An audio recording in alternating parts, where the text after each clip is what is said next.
Olá pessoal, tudo bem? Então vamos continuar aqui as nossas aulas, né? Na última aula, na aula 6, a gente viu sobre os modelos em camadas, especificamente os modelos OSI e modelo TCP/IP.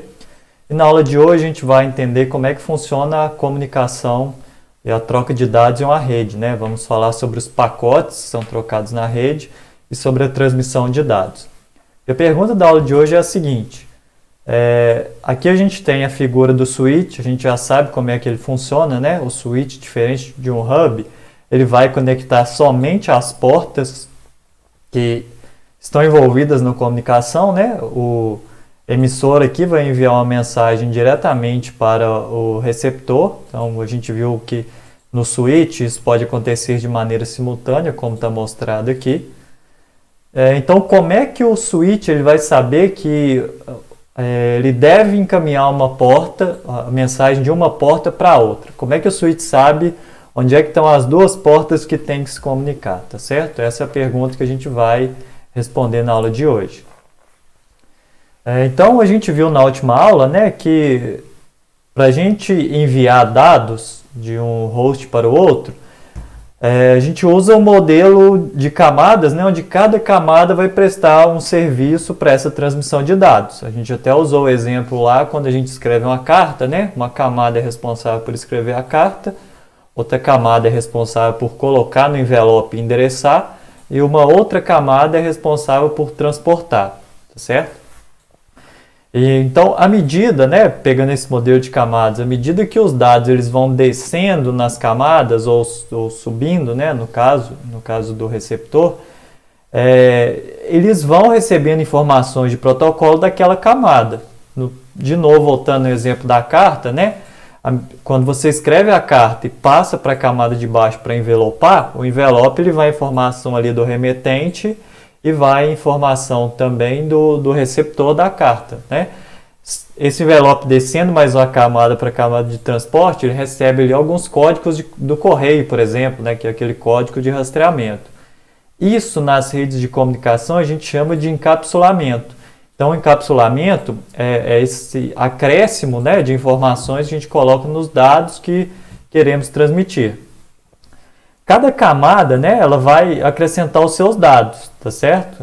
E os dados eles são chamados nas redes de unidade de dados de serviço, ou SDU, como está mostrado aqui embaixo. Então, os dados são o SDU. E no caso da estrutura de dados mais o cabeçalho, né, o cabeçalho seria essas informações adicionais para poder transmitir os dados.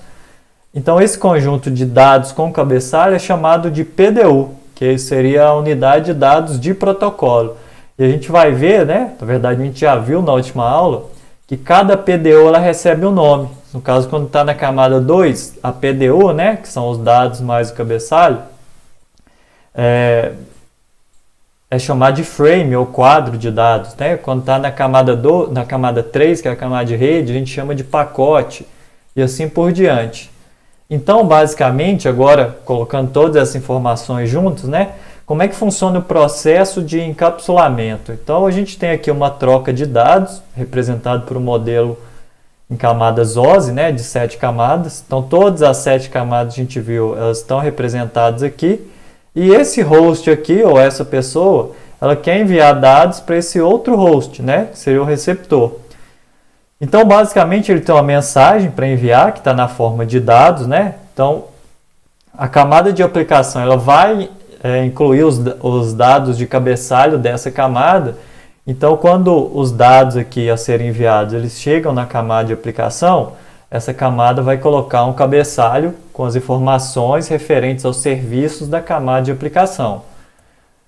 Esse PDU, ele vai, no caso do emissor, né, ele vai andando camada por camada, né, no sentido aqui das camadas superiores para inferiores, e cada camada vai acrescentando o seu cabeçalho. Então, na camada de apresentação, vai acrescentar o cabeçalho referente às informações dessa camada, e assim por diante.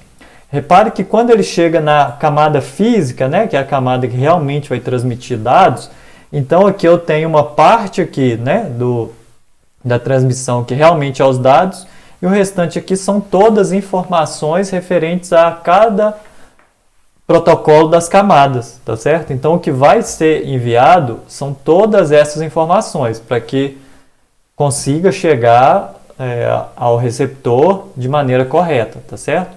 Então esses dados eles vão pela rede, né? Isso aqui está representando o meio físico que está sendo transmitido, cabo de fibra ótica, cabo par trançado, ou mesmo, no caso de tecnologia sem fio, o ar, né? Por meio de ondas eletromagnéticas, vai transmitir esse conjunto, e quando chegar no receptor o processo é inverso. Então eu cheguei aqui com todas as informações, o receptor vai retirar as informações referentes a cada camada, tá? E passando para a camada superior. Então aqui ele retira as informações da camada física, né? Processa, passa para a camada de enlace, que vai retirar os dados ali, né? Referente àquilo. Seria equivalente, então, ao processo inverso quando você recebe uma carta, né? Você recebe a carta do correio, tira do envelope, para depois ler o conteúdo ali dentro da carta, tá certo?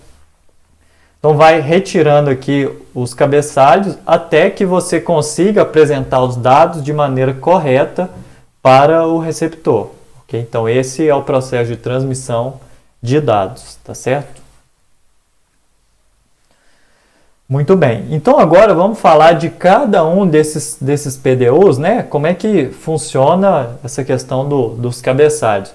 Vamos começar ali pela camada 2, que seria a camada de enlace, tá certo? E a gente sabe que as informações na camada de enlace, elas têm o nome de quadros, tá? Então, quando eu me refiro a quadros, eu estou falando aos PDUs da camada 2, ali da camada de link de dados. Se eu pegar aqueles dados, né, e olhar eles de uma maneira microscópica, o que eu vou ver? Eu vou ver basicamente essa estrutura aqui, ó. Eu tenho os dados que eu quero realmente transmitir, tá certo? Esses dados eles podem ter de 46 a 1.500 bytes. Então, o máximo que eu posso transmitir de dados por vez são 1.500 bytes. Se a minha informação ela vai demandar mais do que 1.500 bytes, então eu vou ter que dividir isso em vários pacotes, ok? Então, eu tenho aqui os dados, e o que mais que eu tenho aqui nesse PDU da camada 2, né, no quadro? Eu tenho aqui uma parte que é referente ao comprimento desse quadro ou ao tipo de dados. Aqui pode ter esses dois tipos de informações, tá certo? E aí essa parte aqui do meu quadro, ela ocupa 2 bytes. Repare que aqui o tamanho está sempre em bytes, né, como falado aqui. Eu tenho também o MAC address de destino e origem, que vai identificar qual que é o endereço físico de quem enviou e de quem vai receber, tá? A gente já vai falar sobre isso aqui.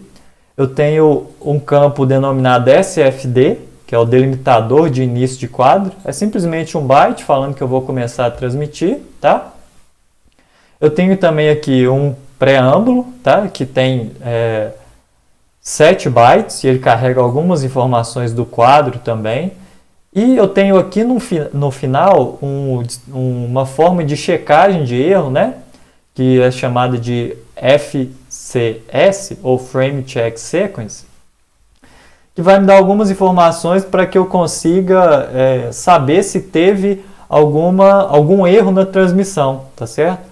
Então, por meio desses 4 bytes finais aqui, a gente sabe, por exemplo, se ocorreu uma troca de polaridade dos bits, né? Por exemplo, você transmitiu 1, mas por causa de interferência ou qualquer coisa do tipo, leu 0. Então, por esse último quadro aqui, a gente consegue detectar erros desse tipo. Se eu considerar aqui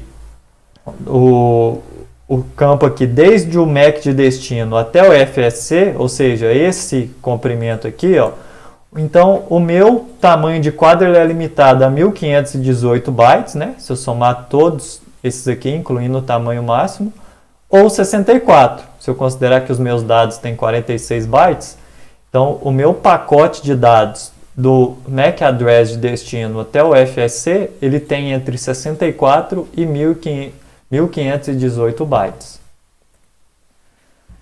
O que seria então esse MAC address, né? Que ele é utilizado aqui na camada 2 para identificar o destino e a origem, ou seja, na camada 2 eu vou identificar qual computador está enviando e qual computador está recebendo por meio desses dois campos. O que significa isso? Esse endereço MAC, ou MAC Address, ele é como se fosse a identidade individual de cada dispositivo, tá? Então, seria como se fosse o nome de uma pessoa. Ele identifica ali, de uma certa maneira, né, cada uma das pessoas, tá certo? E isso, ele é gravado de maneira física na placa. Então, esse endereço, ele já vem de fábrica, né? Quando você compra a placa, ele já vem com esse endereço MAC gravado e não é possível mudá-lo, tá certo? Por isso que a gente está falando que ele é equivalente ao nome de uma pessoa. Então, quando a gente está, por exemplo, comunicando numa mesma sala, a gente consegue identificar as pessoas por nome, né? Então, se a gente estiver, por exemplo, na sala de aula e eu falar Márcio Nunes, vocês vão saber quem que é. Se eu falar qualquer outro nome de algum aluno, vamos criar um aluno fictício aqui, por exemplo, João da Silva. A gente vai conseguir identificar quem é aquela pessoa, porque a gente sabe que está falando ali do mesmo ambiente. É a mesma coisa em uma rede de comunicação. Quando a gente fala o endereço MAC, né, em uma mesma rede, a gente consegue identificar, porque cada placa, né, de comunicação ou cada host, ele tem um único endereço, ok? Porém, no caso de redes grandes, né, quando a gente não está considerando aquela mesma rede local, a mesma LAN, quando eu tenho que comunicar com a rede externa, já fica difícil a gente fazer isso pelo MAC Address, tá? Então, no caso, se eu chamasse, por exemplo, João da Silva no espaço fora da sala, vai ficar difícil a gente identificar quem que seria essa pessoa. A mesma coisa para o endereço MAC, tá? Então a gente usa comunicação baseada no endereço MAC apenas para redes locais. E como é que seria então essa questão? E se eu quisesse comunicar com um dispositivo externo à minha rede, né? Como é que eu faço? Já que o endereço MAC a gente usa para a rede local, e se eu quiser acessar um computador fora da rede local? E de novo, vamos pegar o exemplo da internet, que seria o mais fácil. Quando a gente está comunicando pela internet, a gente comunica o tempo todo com servidores que estão fora da nossa rede local, da nossa casa, do nosso trabalho, né? Como é que então é feita essa comunicação? Para isso, é utilizado um outro tipo de endereço que é chamado de endereço IP, tá? Ou endereço de rede. Esse endereço IP seria equivalente ao endereço de uma pessoa. Então, quando eu quero trocar dados com alguém que está fora da sala de aula, por exemplo, a gente vai enviar informações para essa pessoa por meio do endereço, né? Então, João da Silva, que mora na rua A, número 123, no centro da cidade de Belo Horizonte. Então, eu consigo, dessa forma, enviar uma mensagem para uma pessoa que está fora da minha rede local, tá certo? O endereço IPv4, ele é composto por 4 bytes, tá? Então, aqui, por exemplo, tem uma notação de um endereço IP, são 4 bytes, né? Então, cada byte são 8 bits. Então, tá aqui, ó, 1, 2, 3, 4 bytes, tá certo? E esse endereço, ele é dado geralmente no formato decimal. Então, a gente tem aqui o endereço composto por 8 bytes, mas a gente representa isso de maneira decimal. Esse endereço, por exemplo, aqui, ó, seria o endereço IPv4, 172.16.254.1, tá? Isso aqui carrega uma informação em duas partes. A primeira parte vai identificar a rede local. Então, aqui, nesse exemplo específico, a gente usa 3 dessas 4 partes para endereçar a rede. Então, a rede a que esse computador com esse endereço aqui pertence é a rede 172.16.254. Então, esse é o endereço de rede, tá bom? E a segunda parte refere-se ao host, tá? Aqui, por exemplo, a gente está falando do host com o endereço 1 naquela rede. Então, eu tenho aqui um endereço que especifica a rede e dentro da rede eu tenho uma outra parte que identifica o host. Os computadores que estão numa mesma rede, eles têm que ter essa mesma identificação aqui dessa primeira parte. Então, se eu vou criar uma rede, né, a partir desse endereço IP, todos os computadores dessa rede têm que começar com 172.16.254, porque é a parte que identifica a rede, ok? E nessa rede também não pode ter dois computadores com endereço igual, né? Então, se eu já tenho um computador com endereço IP 172.16.254.1, esse endereço tem que ser único. Os outros computadores vão ter que ter endereço, por exemplo, 172.16.254.2, 172.16.254.3, 172.16.254.100. Não precisa ser necessariamente na sequência, tá? A única coisa, aqui no caso os três, né? Os três endereços, as três primeiras partes têm que ser iguais e o identificador do host tem que ser diferente, que é a última parte aqui. Muito bem, então eu vou cortar esse vídeo aqui para não ficar muito grande, tá? E em seguida, na parte 2, a gente já vai ver como é que funciona um switch Ethernet, já que agora a gente entende sobre os pacotes, né, os PDUs de cada camada. A gente já sabe como é que é feito o endereço na camada 2, né, que usa o endereço MAC ou endereço físico. E para quando eu vou acessar uma rede externa, eu sei que eu uso o endereço IP. Então daqui a pouco a gente vai aplicar isso nos equipamentos switch e roteador.